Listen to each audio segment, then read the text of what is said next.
In a studio that's in a basement comes the epic story of how two friends changed the future of the movie podcast game forever.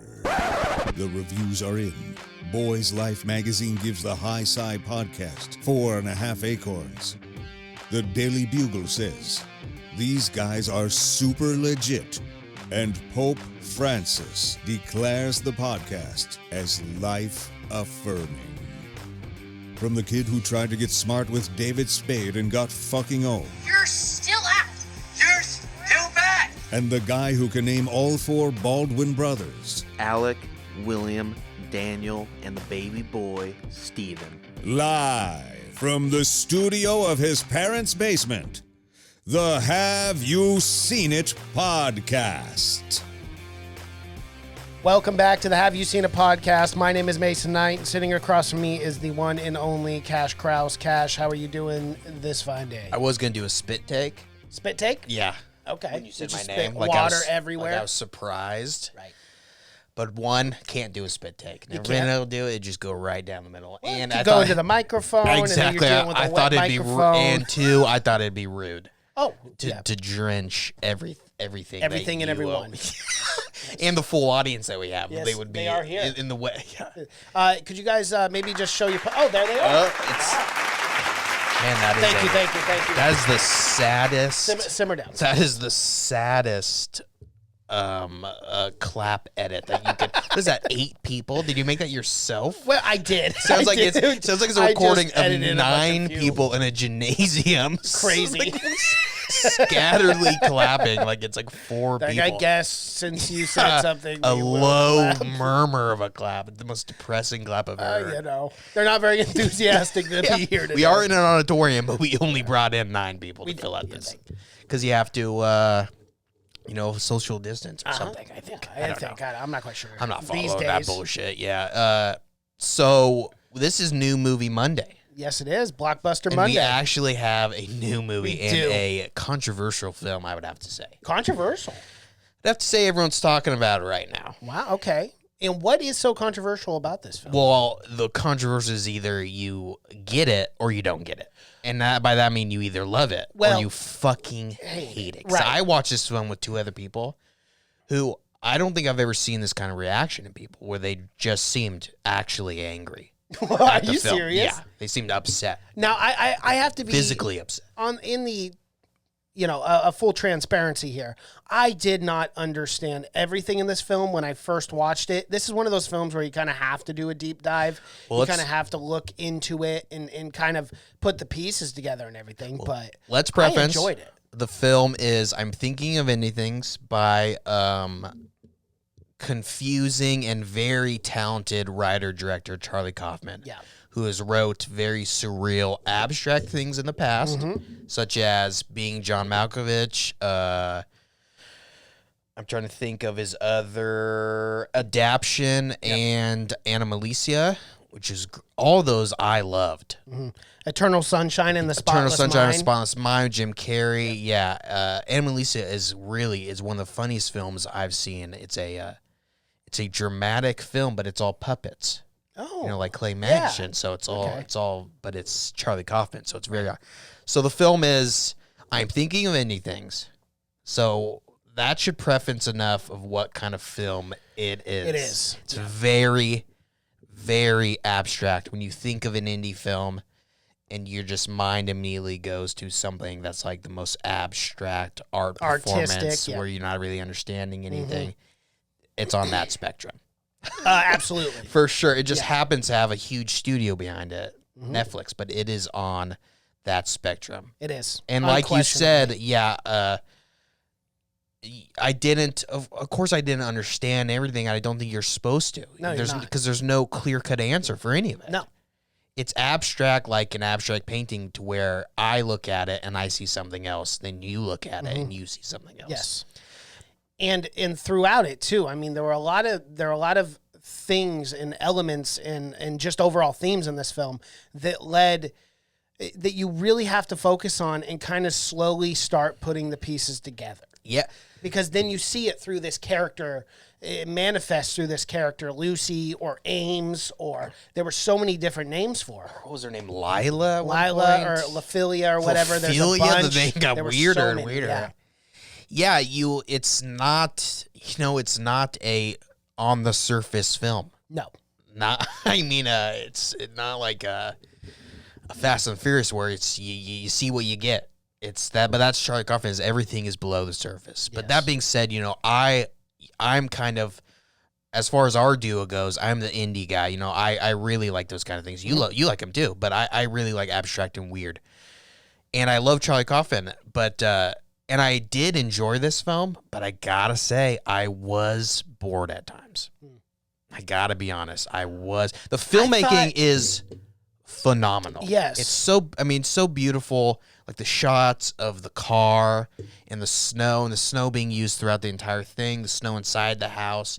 All the shots were so well done, and the color palette was so beautiful, and the music and everything.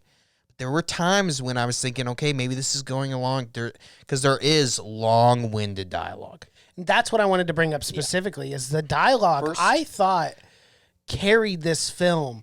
And because it deals with it even deals very well in like just minuscule, just very like quick snippets for like 3 to 5 minutes of like social issues even. Even talking about, just for one example, like it's cold outside. Yeah, but at some points there's definitely dialogue to where, unless you're a well-versed, very well-read, there's something that's going over it, but that's supposed to be on purpose. Mm-hmm. And we talked about it early before off-air, but I think I will enjoy this film even more the second time. Unquestionably. Because knowing now them talking and that it's all him talking through her, through all these different ways, I would get a lot more out of that. Yeah. Than at first thinking, oh my God, I'm thinking maybe they're just trying to be really deep and I'm just a moron. Because that's what everyone's got to do. And that's where the anger comes from. Mm-hmm. That's where the people that I was watching were so angry. Like maybe I'm just, this is going way over my head. But not to say that I was following along on what they were saying, but I wasn't sure how it was connecting to the overall story. Right. But yeah, because I thought the first 22 minutes are all in his car, opening 22 minutes, and are all dialogue. It's all dialogue. It's a very unique. It's unique, but it builds up like when the ending, and this is one film that we kind of just have to spoil, and we do typically on this podcast, but we kind of have to just spoil it because in order to talk about the content, talk about the entire context of the film. But in that 22-minute car ride, a lot is broken down. Like where Lucy starts talking about wanting to be a physics, or she's studying to be physics. Yes. What is she? It's not just physics. It's something more than physics. Yeah, it is. And then, she talks about how she's reading this book. I forget the author's name, but like themes on colors and whatnot. So there's a lot going on, and there's a lot of like, I guess, mundane dialogue if you're not really invested yet. It's already so strange. Yes. By the first 5 minutes, it's already so strange. She is doing, because it's a voiceover also. It's an internal monologue that's being mixed with the reality, but it's intercutting this imagery of and scenes of a janitor, custodian working in high school, and it's so bizarre. It is. Editing is but it's supposed to be like that. Exactly. But it's just so weird and unique, and I love that element of it. I absolutely love that. But it's interjecting. But it goes 22 minutes of her, but it's already, she's like, oh, at first she says something along the lines of, oh, you're a physics or whatever. And then she says marine biology. Mm-hmm.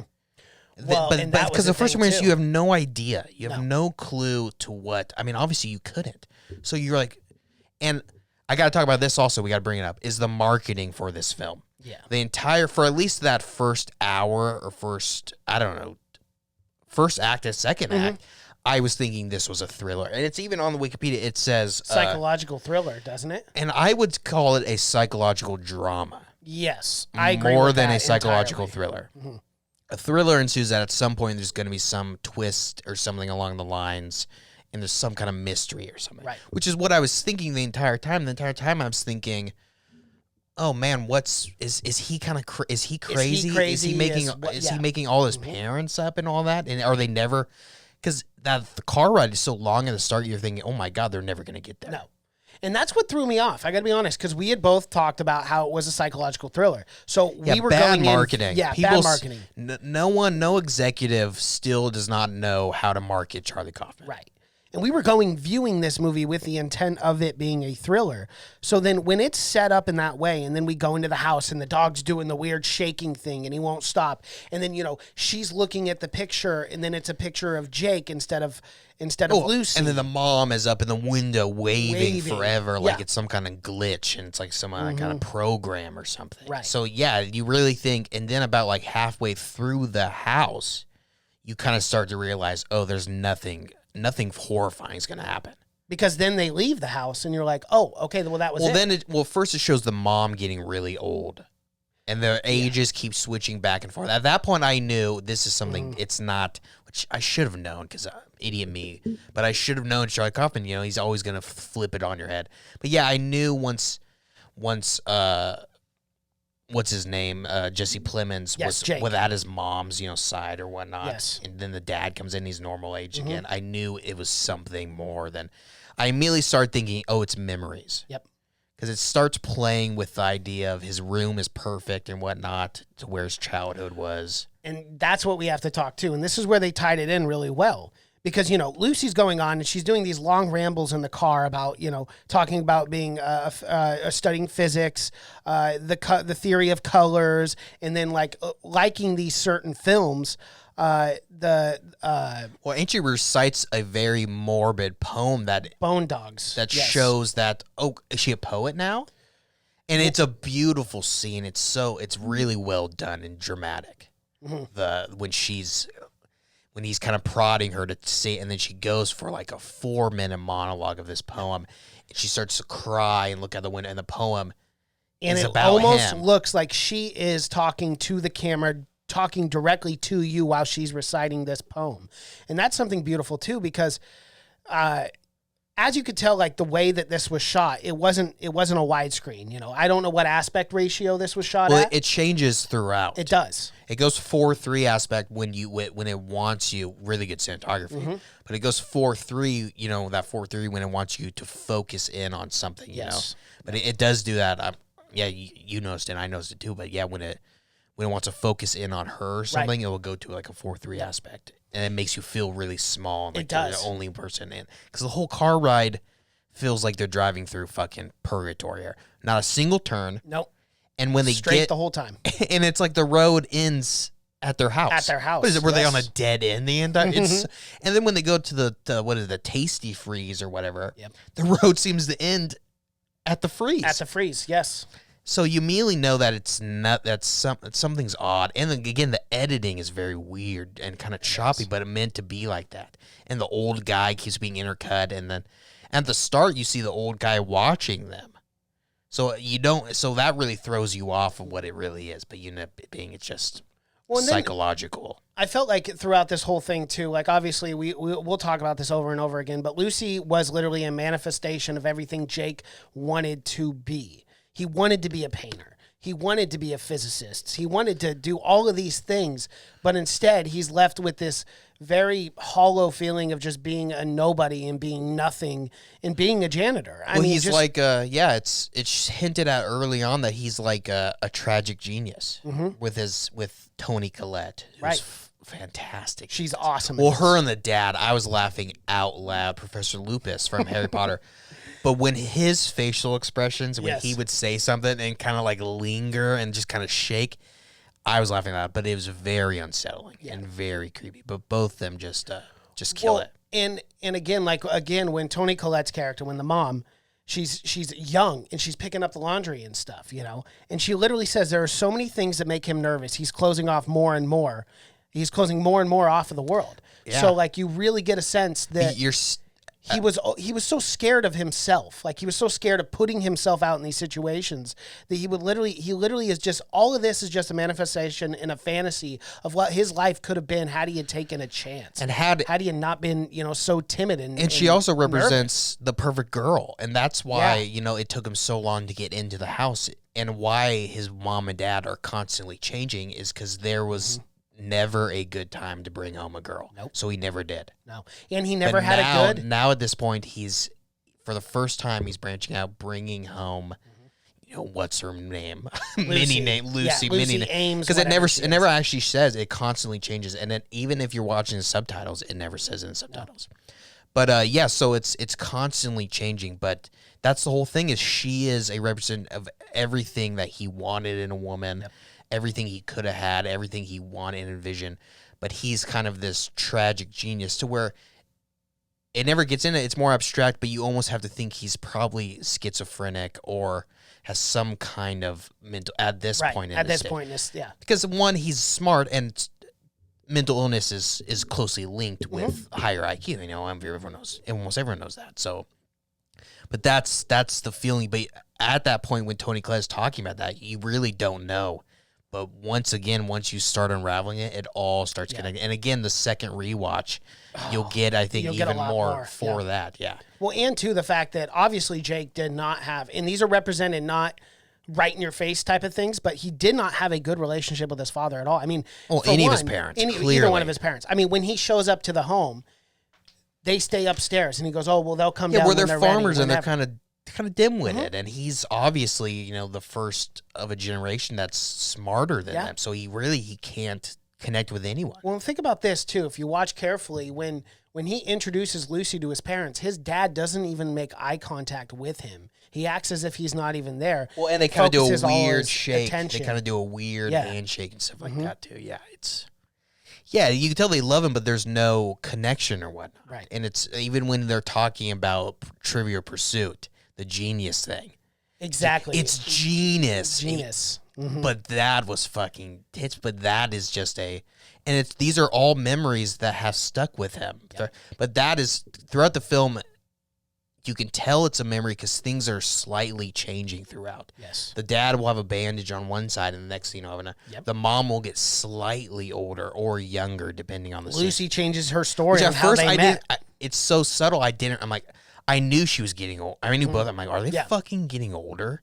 Well, it makes it super apparent when they go into Jake's bedroom. Well, then they're really the father's old. really old. By that and then time, it's like, you gotta But at the pick up start, it's just so, and then the dog coming in doing the same thing because that's the memory he has of the dog. Yep. It's very abstract and cerebral, and again, you're either going to hate it or love it, but I think the more I talk about it, the more I like it. Because it's just so smart. It is super smart. And one thing too, like I don't know how you felt on this, but I really felt that Jake was scared of the basement because the basement was a representation of his self-consciousness.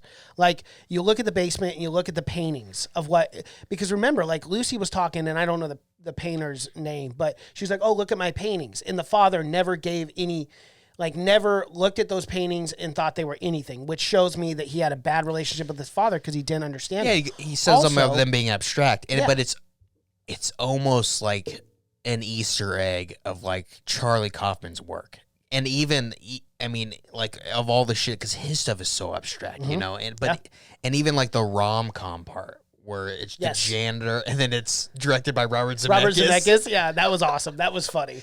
But you could tell it's just these things, and that is a really good writing week because you could tell he's putting a piece of him.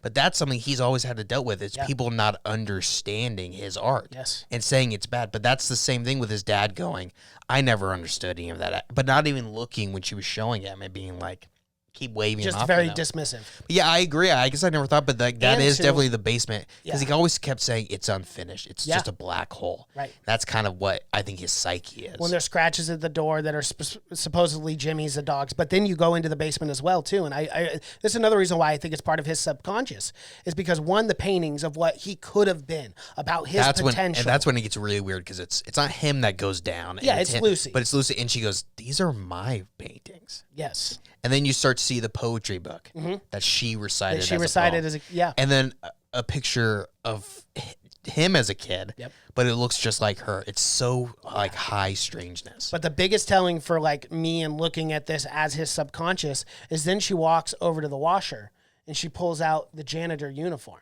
Oh yeah, well then you know And me. then that's No, when, yeah. Yeah, and then that's for me is like, oh, this has to be a representation of his subconscious Yeah. because this is actually what he turned out to be, and this is why Lucy is confused. But you realize that Charlie Kaufman has been telling you the entire time. Mm-hmm. But it's been right there the entire time, you know. But by that point, he's just letting you know. Yes. You know, he's like, if you don't get it by now, you know, fucking.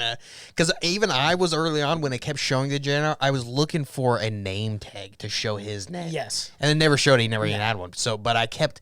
So I knew the idea was planted there early on. It was. But yeah, he tells you at one point that this is, and then it gets to where they find the school, and I thought that was very beautiful and surreal and performance arty, where you know it's him dying. You know, he's the last thing he sees. It's the imagery of him sitting in the car and seeing the cartoon of the commercial. He talked about it constantly of like the Dairy Queen. That was a memory that he constantly talked about. Well, in that too, pay very close attention to that scene because those three girls were all seen in the high school when the janitor's walking down the hall, which again represents the three different girls that I'm assuming at one point he either liked, and those two like Or just never gave him a popular chance. girls never gave him a chance, and then the one who said "be careful" to Lucy maybe would have been a representative because she had like this weird rash thing on her arm, which also is what Jake had on his arm when reaching for that blizzard. If you look carefully. So I just feel like those are all things where he was just too shy and too timid to make a move on any of them because he was just too reserved. And again, it's what could have been with him. Yeah, and it makes me think like, oh, he never thought he could get with the popular girls, but he never wanted. He thought he was too good to get with this girl or something. So he really isolated himself and never. And then that was kind of the girl going, oh, you don't have to go down this road. Was her telling Lucy, but also telling, you know, Jesse Plemons to go to Jake. Yeah, exactly. That you don't have to keep going down this road, which he obviously did keep going down, and he became an isolated, recluse janitor who kind of stares at the girls too long and all the kids make fun of, and ends up dying in the school, which is, you know, very upsetting, and it's a very upsetting and surreal and abstract ending. You're not knowing what's going on, and you're kind of all having to take it in. She's going through the doors. There's guys dancing, and that's what I wanted. They're all beautiful too. Yeah, because those two kids, again, there were kids in the hallway that were practicing that in Oklahoma. He talks about it in the car a lot about how that was his favorite musical, favorite play. Yeah, and he goes, "They're always putting it on," and she goes, "Who's putting it on?" He goes, "Oh, just kids." And that's like the first instance you get, like, who the fuck is he talking about? Yeah. These kids. Exactly. But it's him talking about the kids out of school. They're always putting Oklahoma on or whatever. And then that dance too, I really like it. Do you know what dance I'm talking about? Like at the very end, Yeah, the musical dance. Yeah. Or talking about after he sings Oklahoma, or in the hallway? No, in the hallway. Yeah, I like that too. But I remember watching that and just smiling and thinking, oh, people are gonna fucking hate this. Well, of course. Yeah.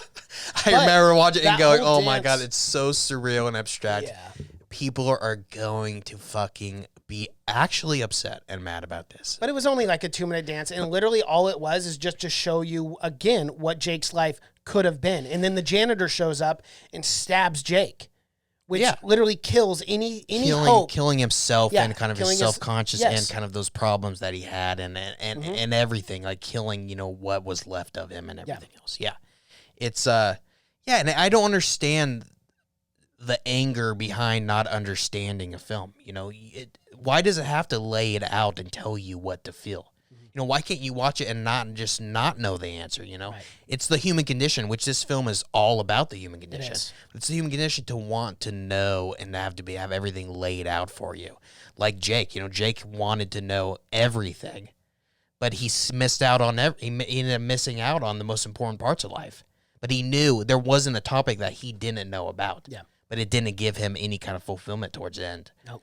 But yeah, it's that kind of thing where it's like a painting. There's no description on the back of a painting when you go and look at it. Nope. You just got to take it in, and you know, what does it make you feel at the end? And that's what this film is what it is. That's something that this film really made me do. Is like I thought about it. Like she was literally telling me, go to bed. Like, we got to go to bed after I was watching it because I kept talking about this and trying to figure it out. Because, again, I didn't have, like, all the answers. And as you said, you're not supposed to.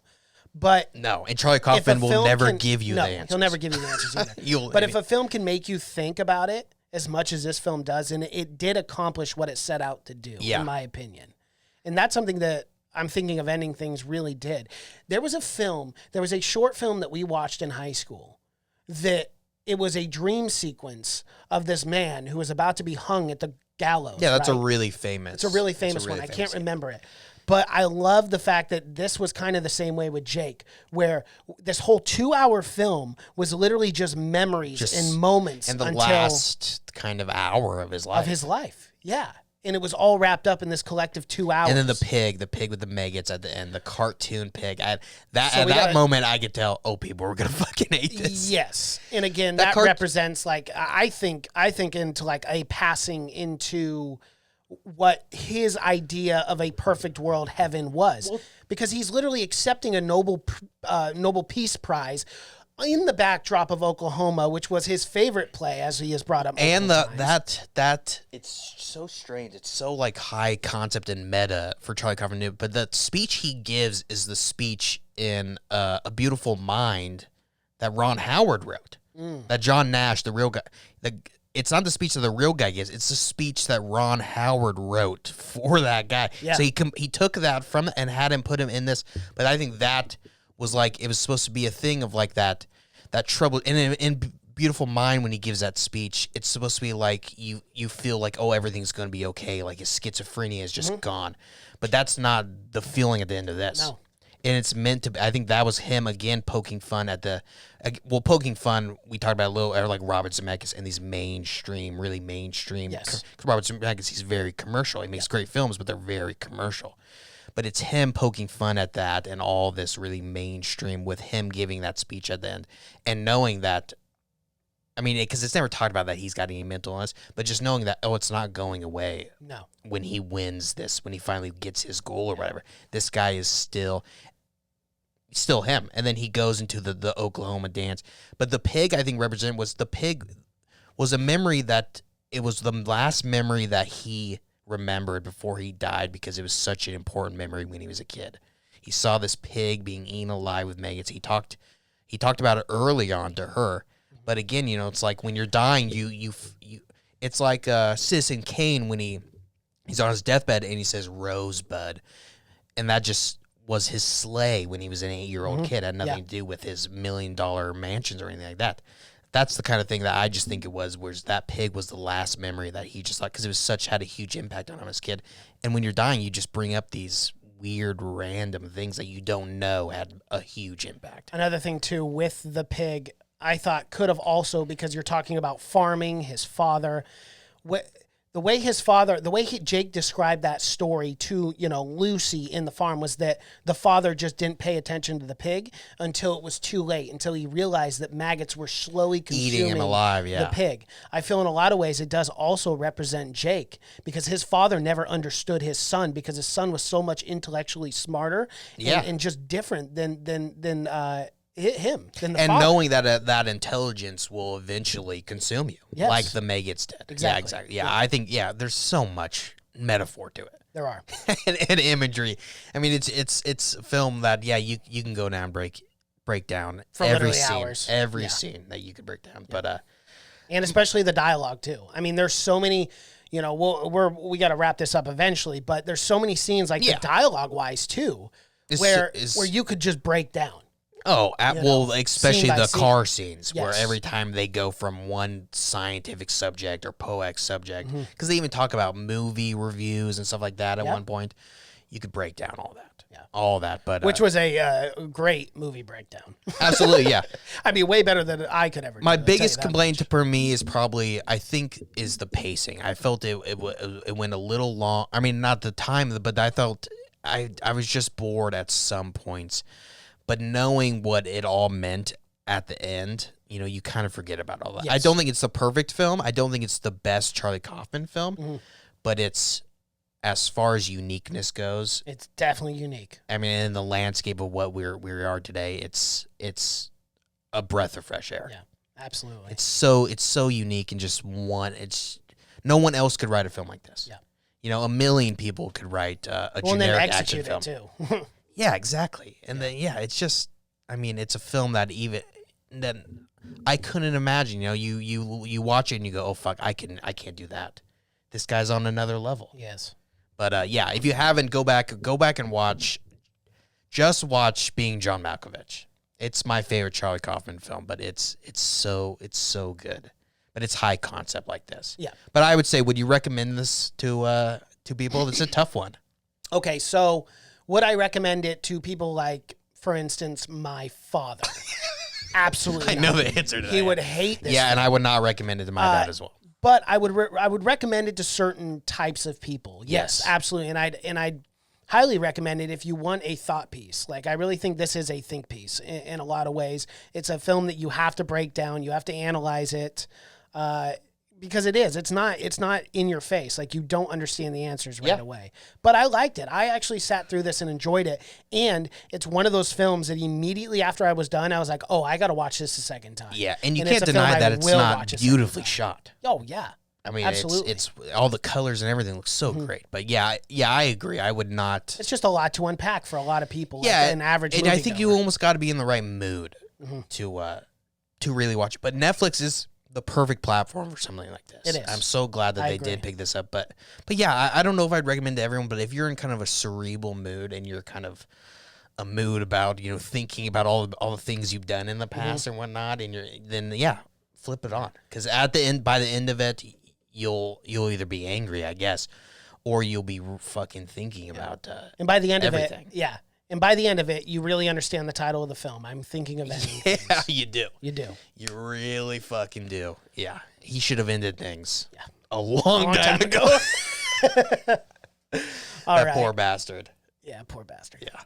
All right, that is I'm Thinking of Anything by Charlie Kaufman on Netflix. If you guys like what you've seen here, please, if you're watching on YouTube, be sure to like this video, comment below, subscribe to the channel, hit that bell notification as we drop videos here every single day. If you want to listen in audio format, our podcast, you can find it on Spotify, iTunes, SoundCloud, Google Play, and Stitcher, social media pages, Twitter, Seen It Podcast. Cash is on Twitter, that's just Cash. Instagram, Have You Seen It? Facebook, Have You Seen It Podcast. My name is Mason Knight, that is Cash Krause, and until next time. Bye.